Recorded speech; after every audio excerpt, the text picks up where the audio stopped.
Ser Podcast.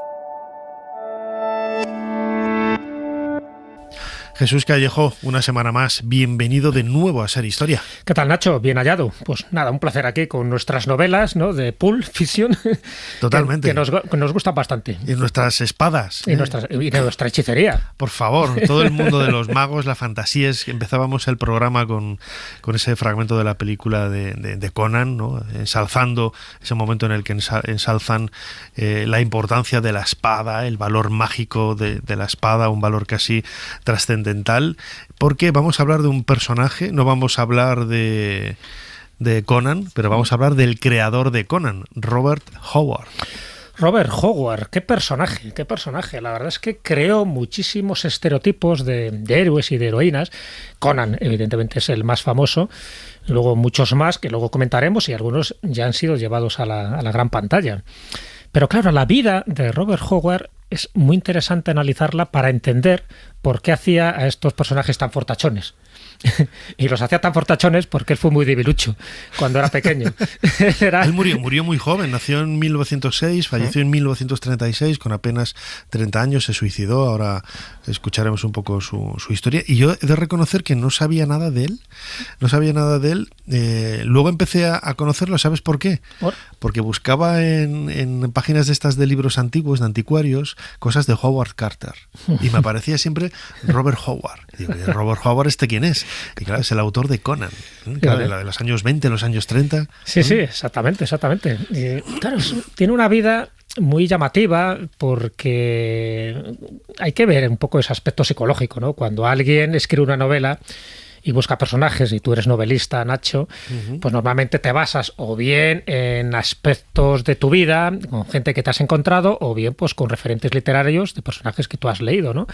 En el caso de Robert Howard, cuando dices, bueno, ¿por qué? ¿Por qué esta tendencia a hacer a este tipo de seres, ¿no? Además, en épocas históricas, algunas legendarias, como la Atlántida, otros como personajes puritanos que van defendiendo la moral y el bien allí por donde van. Bueno, por eso, entonces analizas un poco su vida y dices, ahora lo voy entendiendo. Él era pues el clásico niño al que le pegaban siempre que iba al colegio, ¿no? Porque era muy débil físicamente. Hizo que, bueno, cambiara de localidad. Él nace en una localidad tejana, en Píster, pero, bueno, pues es hijo único y sus padres pues le van cambiando de localidad con cierta frecuencia hasta que por fin se asienta en una de ellas, que es Cross Plains, donde prácticamente ya no sale. Pero en Cross Plains, claro, en el colegio y en los colegios anteriores, pues le veían pues, un niño pues muy enfermizo, que solo se dedicaba a leer, que prácticamente no se relacionaba con nadie, que le daban collejas por todos los sitios. Entonces él empezó a coger una especie de trauma, que es lógico, ¿no? Y empezar a idear ya en su mente más juvenil pues este tipo de personajes. Se va al gimnasio, empieza a hacer boxeo. Él se quiere hacer fuertote. Al final es verdad que se convierte en una especie de armario de 3 o 4 puertas, porque él medía 1,90 de estatura. Claro, pero al principio, ya digo, era muy enclenque, hasta que va cogiendo masa muscular y ahí ya no se mete nadie con él. Pero el problema de él es que ya estaba tan acomplejado, primero por su madre, ¿no? Su madre muy protectora, sí. Siempre estuvo viviendo en casa con su madre. Su padre era médico, en fin, tenía otra vida un poco más disipada. Y entonces le condicionó, por una parte, que estuviera muy protegido por su madre, por otra parte, su físico y sus propios complejos, y por otra parte, el mundo de fantasía en el que él empezó a desarrollar pues, a estos personajes. Prácticamente no tenía amigos, sus amigos eran epistolares. De hecho, él se mete en ese círculo de Lovecraft, pero por cartas, o sea, se van escribiendo porque tienen intereses comunes, tienen este interés, ¿no?, por la brujería, por la espada, por este subgénero de las revistas Pulp. Y al no relacionarse con nadie, él se crea en un mundo interior. Claro, meterte en un mundo interior es muy peligroso, porque si no tienes ese contacto con los demás, si no tienes esa especie de relación pública, ¿no?, donde puedas pues tomar unas cañas, unas cervezas con tus amigotes, pues él sí que va generando, ya te digo, una sensación de que él tiene que hacerse muy fuerte, y de hecho al final él se hace muy fuerte. Pero eso también le genera unos problemas psicológicos que, evidentemente, por eso solo vive 30 años, ¿no? Y luego comentaremos un poco cómo es su final. Pero Entonces, entendiendo todo esto es cuando empiezas a entender el por qué estos personajes, por qué Kul de Atlantis, por qué Conan de Cimmeria, por qué Red Sonja, porque también tiene una heroína, ¿no?, que luego lo comentaremos, y por qué todos estos seres dentro de un subgénero fantástico que era la espada y la brujería, que básicamente los publicaba en una de las revistas principales por entonces, donde también, por cierto, publicaba Lovecraft, que era la Weird Tales, ¿no? Y a partir de ahí, pues sí, le dieron un dinerillo, poco a poco se convirtió en el autor más afamado, y te puedo asegurar que para 30 años de su existencia, lo que escribió es ingente. También lo entendemos por lo que te voy a comentar ahora: si no salía de casa, si no se relacionaba con nadie, si no tenía vicios mayores ni menores. Tenía tiempo para todo, ¿no? Tenía tiempo para todo, efectivamente. Muy bien, Jesús Callejo, crononauta. Tenemos delante ya preparado el teclado de nuestro cronovisor. ¿Cuál es la fecha que nos propones esta semana para viajar en el tiempo y conocer la vida de Robert Howard? La fecha es el 29 de diciembre de 1933.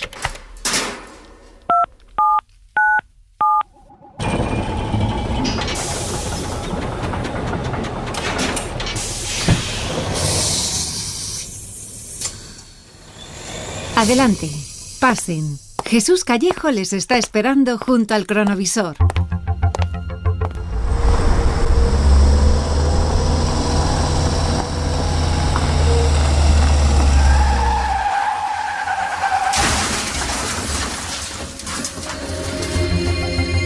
Vaya castaña que se ha metido ese coche. Jesús, ¿no te me has traído? Bueno, pues te puedes imaginar, ¿no?, el coche de quién es, el Chevrolet. El que está en su interior es Robert Howard. Tiene un mal día, evidentemente, y tiene un accidente de tráfico, ¿no?, un accidente de coche sufrido, fíjate, pues prácticamente cuando está terminando el año, ¿no?, este 29 de diciembre. Claro, buscar una fecha en el cronovisor para Robert Howard no es fácil, porque no tuvo así una vida muy aventurera, ¿no? En fin, una vida con mucha acción. Entonces, por eso, pero he buscado esta porque sí que marca un impasse en su vida. Ya por entonces, ya te digo, ya estaba un poco traumatizado con muchas cosas, pero este accidente le afecta al corazón. De hecho, un fragmento del parabrisas del automóvil se incrusta en su cuello, prácticamente a la altura de la vena yugular, y prácticamente, bueno, se salvó de milagro, ¿no?, porque llegaron a tiempo las ayudas y le pudieron llevar a un hospital. Pero claro, este accidente para él lo consideró como un mensaje, ¿no? Él era también muy creyente, en fin, tenía sus ideas religiosas, y por entonces también su madre tenía una enfermedad incurable. Era una tuberculosis galopante, ¿no?, que la estuvo postrada en cama durante, bueno, pues los últimos años. Entonces todo esto le fue afectando y él lo entendió como una señal de que, bueno, pues que había que darse prisa. De hecho, y tan prisa, ¿no?, porque estamos hablando del 33 y 3 años después es cuando él se suicida. Por cierto, se suicida dentro de este coche en el que ha sufrido el accidente, en el Chevrolet, ¿no? Por eso un poco hemos elegido también esta fecha, porque para él es un momento en el que sale de milagro, el que considera que la vida es muy corta. De hecho, él ya había anunciado a algunos amigos suyos, sobre todo, ya te digo, epistolares, que él no tenía ningún apego por la vida, que incluso había pensado en suicidarse años anteriores. Entonces ya sus amiguetes ya le veían un poco trastocado, ¿no? El accidente no ayudó para nada, evidentemente, a estas circunstancias psicológicas, y por eso un poco lo hemos traído a colación. Desde ese momento sí que sigue escribiendo todavía con mucha más fruición, sí que sigue creando sus personajes. Estamos hablando de personajes, hay muchos que no son demasiado conocidos. Solomon Kane sí es uno de los más conocidos, porque además tiene película, ¿no?, tiene un marino y boxeador. Acuérdate un poco su afición por el boxeo y también por el atletismo, que es Steven Costigan. Un pistolero, que es el Borat. Y luego, pues evidentemente, otros personajes. Hay uno muy poco conocido que a mí me fascina, porque tiene un poco que ver con los pictos, en fin, con esta tribu, porque él tenía ascendencia escocesa, entonces le interesaba mucho los pictos y todas las tribus de la zona. Entonces uno de sus personajes es Bran McMorn. Y aparte, bueno, por citar otro, un aventurero americano que es Kirby O'Donnell. Todos estos, evidentemente, cada uno tenía su relato, y algunos varios relatos. El que más era, por supuesto, Conan el Bárbaro. Pero eso nos da idea de la cantidad de personajes, de los mundos en los que él se fue sumergiendo, de la imaginación poderosa que él tenía, y sobre todo de las ganas de proyectar esa personalidad que no podía proyectar en su círculo más cercano, entre otras cosas, porque en cosplay le tenían manía, y le tenían manía porque era muy extravagante, y además porque cuando empezaba escribir sus relatos en la máquina de escribir, metía un ruido ensordecedor y los vecinos no le tragaban. Entonces, bueno, no era muy querido precisamente por sus vecinos, pero todo eso es lo que hizo que se generaran y se crearan estos personajes tan fascinantes. Pero fíjate, lo comentabas antes, Robert Howard era creyente y estamos en una sociedad en el primer tercio del siglo XX en donde el cristianismo, ya sea anglicano, católico, tiene mucha extensión, mucho predicamento en Estados Unidos. Es una sociedad muy conservadora, pero hoy podríamos decir donde este tipo de literatura fantástica, con personajes increíbles, en lugares de ensoñación, con armas, con fuerza, con un mundo de magos, de druidas, de geniecillos, todo ello hoy es quizás muy común, ¿no? Pero en aquella época debía de ser considerado un bicho raro y sin embargo sus textos tenían mucho éxito, porque hay que pensar, en aquella época no eran cómics. Hoy a Conan lo conocemos por los cómics, pero eran relatos cortos, ¿no? Con texto densote y muy entretenido, pero densote en esas revistas Wired, extraño, ¿no? Esos cuentos extraños, Wired Tales, que caracterizaban un poco el mundo de estos seguidores, ¿no? Sí, además era, bueno, estas revistas pulp que se llama, ¿no? Por la pulpa, por la mala calidad que tenía el papel, pues también por eso era tan barato, ¿no? Entonces, claro, que él hizo muchísimos de esos relatos y ganó mucho dinero, es verdad. O sea, de hecho era el autor más conocido. Muchas de las portadas de la revista eran suyas, de relatos suyos. Entonces, él ganó mucho dinero, lo que se podía ganar en aquella época. Evidentemente él nunca fue rico y aunque lo fuera, tampoco lo gastaba, o sea que daba igual. Pero sí es verdad que tenía fama de excéntrico en Cross Plains, que es en esta localidad tejana donde prácticamente pasa los últimos años de su vida, la ¿no? primera vez, estaba pensando ahora, abro un paréntesis, la primera vez que fui portada, un artículo mío que fue portada de una revista, creo que fue con revista de arqueología, pues hace ya 30 años. Y me hizo tal ilusión, no me extraña, no pagaban nada, ¿no? Pero me hizo muchísima ilusión. Normal que Robert Howard fíjate, iba a decir, se viniera arriba, ¿no? Porque el pobre hombre estaba metido en su mundo y tal, ¿no? Pero el reconocimiento debió de ser grande en aquella época. Tuvo reconocimiento, sí. Lo que pasa es que él prácticamente firmaba con seudónimo, para que veas, desde ahora le conocemos como Robert Howard, pero él no firmaba como Robert Howard. Primero porque Robert Howard es un nombre muy común, es como, yo qué sé, aquí llamarte Paco González, ¿no? Sí. O Antonio García. Entonces, ese nombre no daba, ¿no?, el caché que él quería y que la revista quería, por lo tanto firmaba con seudónimo. Mucha gente no le conocía. Lo que sí reconocían eran sus relatos, la calidad literaria que tenían y sobre todo los mundos tan imaginarios de espada y brujería a los que transportaba a los lectores. Pero bueno, para mí importante es esa manía esas manías que él tenía, que le consideraban como un bicho raro, ¿no?, dentro de su localidad. Por ejemplo, le gustaba mucho el boxeo, pero es que no solo le gustaba el boxeo en el gimnasio, sino que se entretenía boxeando con su sombra en algún callejón, ¿no?, cuando iba paseando, ¿no?, y poco transitado. Hay gente que le veía y dice, ¿qué hace este peleando con su sombra? Eso ya te da idea un poco de cómo estaba, ¿no? O estaba convencido de tener enemigos secretos. Miraba por todos los lados como diciendo, aquí me persiguen. Esa manía persecutoria también es muy propia de gente que evidentemente no estaba bien de la cabeza. En fin, tenía una especie de trastorno bipolar que por entonces no estaba diagnosticado, pero ahora cualquier psicólogo te lo diría. Y luego además sufría de pesadillas, tenía sonambulismo, en fin, todo ese tipo de cosas te puedes imaginar que no contribuían a que fuera muy bien acogido por la comunidad tejana, encima en Texas, ¿no? Muy conservadores. Muy conservadores. Bueno, le llamaban dos pistolas, le llamaba Lovecraft, ¿no?, como diciendo, porque él llevaba siempre un colo, una arma, bueno, como casi todos los tejanos en aquel momento y ahora. Y entonces él sí tenía esa mentalidad de defenderse porque veía enemigos por todos los sitios.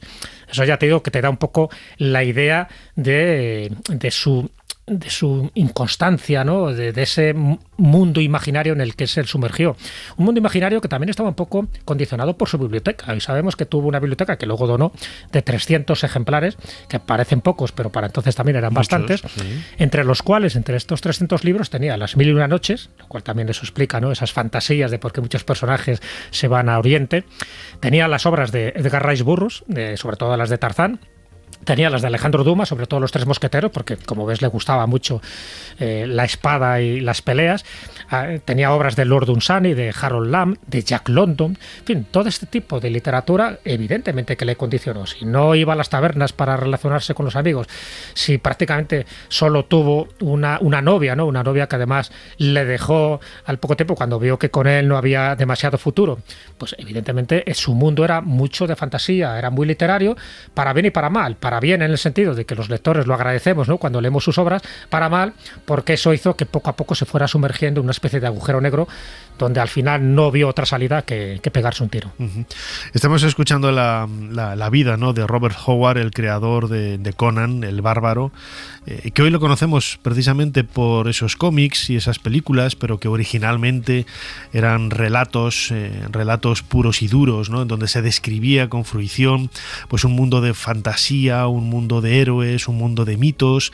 Y para hablar de ello, para hablar de la figura de Robert Howard, hemos contactado con Gonzalo Rodríguez. Él es doctor en historia, ha estado en varias ocasiones con nosotros hablándonos precisamente de un mundo que podríamos decir es muy diferente al de Robert Howard, pero no, es muy cercano, ¿no? Ese libro, por ejemplo, que publicó con Almuzara, Los celtas, héroes y magia, o El poder del mito, todo ello está muy relacionado con ese mundo de Robert Howard. Gonzalo Rodríguez, bienvenido de nuevo a Ser Historia. Hola, ¿me escucháis bien? Un placer y un honor estar allí con vosotros.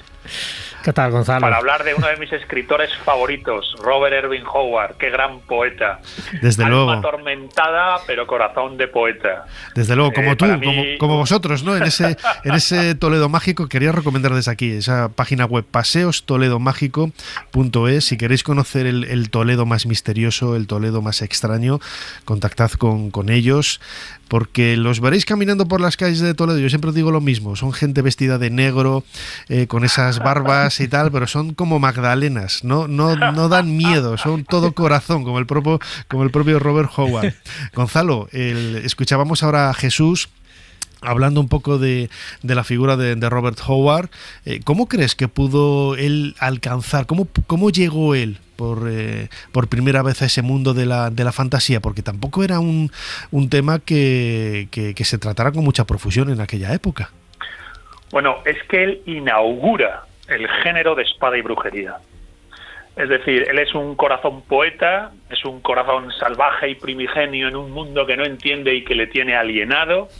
Él posiblemente era bipolar, tenía ese trastorno que le hace especialmente sensible y desordenado, y entonces en gran medida él, buscando en sus ancestros, en sus antepasados, en su linaje irlandés, llega al ámbito de los celtas, de los bárbaros, y su imaginación adolescente queda completamente embebida de la romantización de los bárbaros, y por un lado lo reformula en un ámbito de pretensiones pseudohistóricas, por ejemplo los relatos de Bran MacMorn, el líder de los pictos al norte de Escocia contra los romanos, y finalmente lo reformula en un mundo completamente mágico, de pura fantasía, que por un lado será el mundo del rey Kull de Valusia, que es la antesala de Conan, y finalmente los relatos de Conan, donde yo creo que él quinta esencia, bueno, pues lo que sería la espada y brujería, un género que desde entonces, bueno, pues no ha dejado de marcar a jóvenes y no tan jóvenes.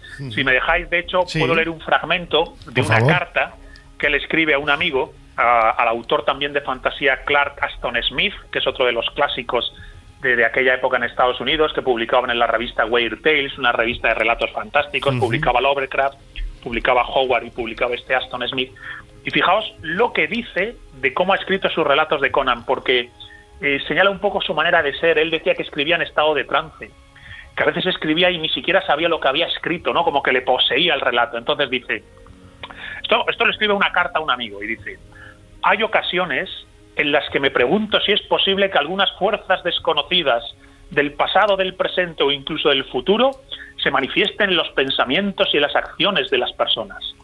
Esto me sucedió especialmente cuando escribía los primeros episodios del ciclo de Conan. Dice, durante meses había estado absolutamente desprovisto de ideas, y de repente Conan pareció surgir de mi mente, e inmediatamente un montón de historias fluyeron de mi pluma. No me sentía como si estuviera creando, sino más bien como si relatara sucesos que ya habían ocurrido. Durante semanas no hice más que escribir las aventuras de Conan. El personaje tomó completa posesión de mi mente. Es curioso, Gonzalo, porque estaba escuchándote y claro, esta carta fue escrita en un momento en donde cuando pensamos en la historia de Estados Unidos de aquella época, pensamos en la mafia, pensamos en el crack del 29, pensamos en un contexto social que se aleja totalmente de todo esto, que parece que no hay nada que pueda incitar, ¿no?, a pensar y a crear esta magia literaria, ¿no? Bueno, pero él estaba embebido de esas lecturas que creo que ha señalado Jesús, de su biblioteca personal, donde él había leído las novelas de Jack London, de Talbot Mundy, de Rider Haggard. Entonces, él ya estaba imbuido de esa literatura maravillosa estadounidense que está germinando en aquel momento, de fantasía, y entonces, más allá de lo prosaico del crack del 29, de la crisis, de Al Capone y de la mafia, él está recibiendo a través de esa literatura la apertura a la fantasía, y en la fantasía está ubicando al bárbaro.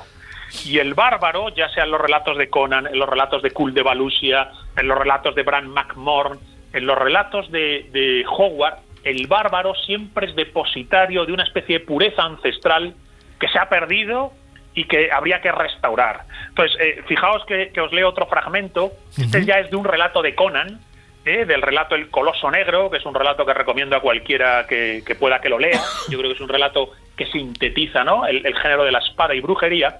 Y entonces está describiendo a Conan. Y fijaos cómo le describe, porque en esta descripción creo que traslada lo que para él era ese mundo de espada y brujería y de bárbaros que estaba recogiendo en su obra. Dice así: la luz de las llamas jugaban con sus facciones, que parecían talladas en una sustancia oscura pero tan dura como el acero.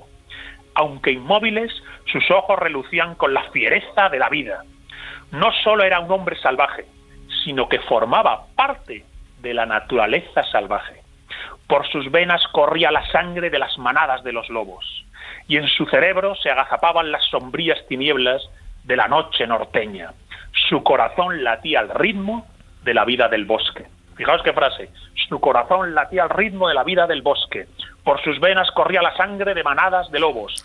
No era un hombre salvaje, sino que formaba parte de la naturaleza salvaje. Desde luego es una recreación bastante poética, insisto, ¿no?, alejándose un poco de esa atmósfera natural que le rodeaba a él en la década de 1920, 1930. Recordemos, él nació en 1906, falleció en 1936. Jesús, ¿queréis preguntarle algo a Gonzalo? Sí, Gonzalo, antes has comentado, en fin, la relación epistolar que tuvo con bastantes amigos. En fin, los tenía lejos porque cerca parece que no tenía tantos, pero sí entró en ese llamado círculo de Lovecraft. Antes has mencionado a Clark Ashton Smith, por supuesto Lovecraft, que era el líder, y también estaba Augusto Derleth. Entonces, mi pregunta es la importancia que tuvo, tanto en vida como en muerte, de Robert Howard, que formara parte de este círculo de Lovecraft. Lovecraft, recuerdo que de forma amistosa le llamaba el dos pistolas, ¿no? Sí. En alusión a su origen tejano. Pero realmente, si no hubiera sido por el círculo de Lovecraft, ¿este autor, Howard, sería tan conocido a día de hoy? Yo creo que hubiera sido conocido en cualquier caso, porque sus relatos vendieron muy bien en las revistas pulp de la época, en las revistas de Weird Tales, que es donde él publicaba, y era cuestión de tiempo que se recuperasen. Pensar que tienen mucho éxito en su época, y tiempo después, en los 70 y en los 60, con la contracultura, se recuperaron esos relatos de Weird Tales y se recuperó a Conan. Hay que pensar que a Conan le conocemos a día de hoy porque la contracultura le recupera y le transforma en cómic. En los cómics ya en los 70, de la espada salvaje de Conan, con Barry Windsor Smith, un dibujante magnífico. Entonces, a partir de ahí, Conan entra en la cultura pop, y a partir de esa cultura pop del cómic de la espada salvaje de Conan, ya en los 80 se hace la famosa película de John Milius, de Conan el Bárbaro, con Arnold Schwarzenegger, etcétera. Pero que físicamente no tiene mucho que ver con la novela, ¿no? O sea, el personaje que nos ha llegado... Sí, es una subcreación un tanto pop, un tanto superficial, pero yo la reivindico, Yo no voy a hacer una crítica a la película, a mí me encanta, y a los cómics yo considero que son una maravilla. de la cultura pop de nuestro tiempo, los cómics de la espada salvaje de Conan. A mí me Pero parecen si se muy recupera, violentos. A mí me parecen muy violentos. Es que lo que buscaba era sí, eso. A día de hoy estarían cancelados, casi seguro. No, pero vamos, yo los leía con 8 o 10 años, que los compraba mi hermano y me parecían muy violentos. O sea, Una pasada. Yo debo tener casi todo lo que se ha publicado de la espada salvaje de Conan. El caso es que ese cómic tiene un elemento contracultural, finales de los 70, pero si lo tienes porque lo recupera de Weird Tales, donde él tuvo éxito, donde Howard tuvo éxito. Ahora, si me preguntas, ¿qué papel tuvo su relación con Lovecraft, con el círculo de Lovecraft, su amistad con Clark Aston Smith, la ingente cantidad de cartas que se escribía con ellos? Bien, yo lo que creo es que, si no llega a ser por esas amistades, quizás Howard hubiera incluso colapsado antes. Howard tiene ese colapso cuando muere su madre, el colapso depresivo, se suicida. Él había anunciado en algunos poemas su suicidio, es una cosa dura de leer, lo tengo aquí, si queréis lo puedo leer para vosotros. Él había anunciado posteriormente que se iba a suicidar, y yo creo que si no llega a ser por el calor humano y la amistad que encontraban esas cartas con Lovecraft, con Clark Aston Smith, quizás hubiera colapsado antes. Fijaos que él dice, tiene un poema que escribió y dice: ven conmigo, deja atrás el mundo de los hombres, ven donde la cuita jamás podrá encontrarte, ven y sígueme, déjame que te conduzca hasta el mar sombrío y silencioso donde jamás brava la tempestad del mundo, para soñar al margen de las eras, despreocupado de las páginas que va pasando el tiempo. ¿Quién eres?, le pregunté al fantasma, y el fantasma me contestó: soy el descanso del odio y el descanso del orgullo, soy amigo del rey y del mendigo, soy el alfa y el omega, pero los hombres me llaman suicidio. La verdad es que marca un poco el final totalmente de la vida de Robert Howard, una personalidad convulsa desde el punto pero yo creo que quizás también el éxito y la maravilla de las obras que creó venían derivadas precisamente de toda esa vida tan azarosa y de problemas que le rodearon. Gonzalo Rodríguez, doctor en historia, autor de libros fantásticos como Los celtas, Héroes y magia, El poder del mito, y recomiendo, insisto, si queréis conocer ese Toledo menos conocido, esta página web paseostoledomágico.es, donde vais a poder reencontraros con nuestro invitado, con Gonzalo. Gonzalo, una vez más, muchísimas gracias por habernos ayudado a hacer un poquito más de historia. Bueno, pues gracias a vosotros. Sabéis que para mí es un orgullo siempre colaborar con vosotros, y más aún si es para hablar de este maravilloso autor, este poeta tejano, Robert Irving Howard. Muchas gracias, Gonzalo. Un abrazo. Adiós.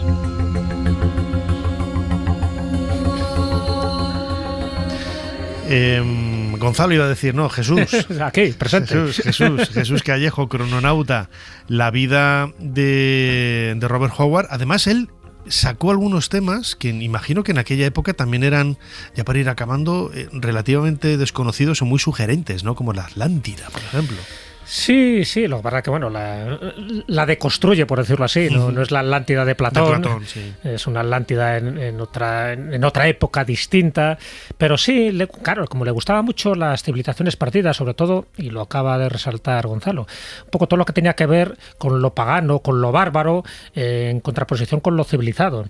Por eso, sus grandes personajes, como puede ser Salomon Kane, o como puede ser Kull de Atlantis, o como puede ser Conan el Bárbaro, los conflictos no los resuelven de forma psicológica, no lo resuelven hablando. Lo resuelven a sablazos. Lo resuelven a sablazos, pistoletazos y puñetazos. Porque él consideraba que esa violencia primigenia es la que tiene el ser humano. Él tenía muchos debates filosóficos con estas cartas, ¿no?, que escribía al círculo de Lovecraft. Entonces, bueno, entendiendo esa mentalidad, evidentemente, no quiere decir que fueran exclusivamente bárbaros, ¿no?, como el caso de Conan el Bárbaro, que por cierto no es el primero, ¿no?, el primer personaje. El primero sería Salomon Kane, en fin, ese taciturno aventurero puritano del siglo XVII.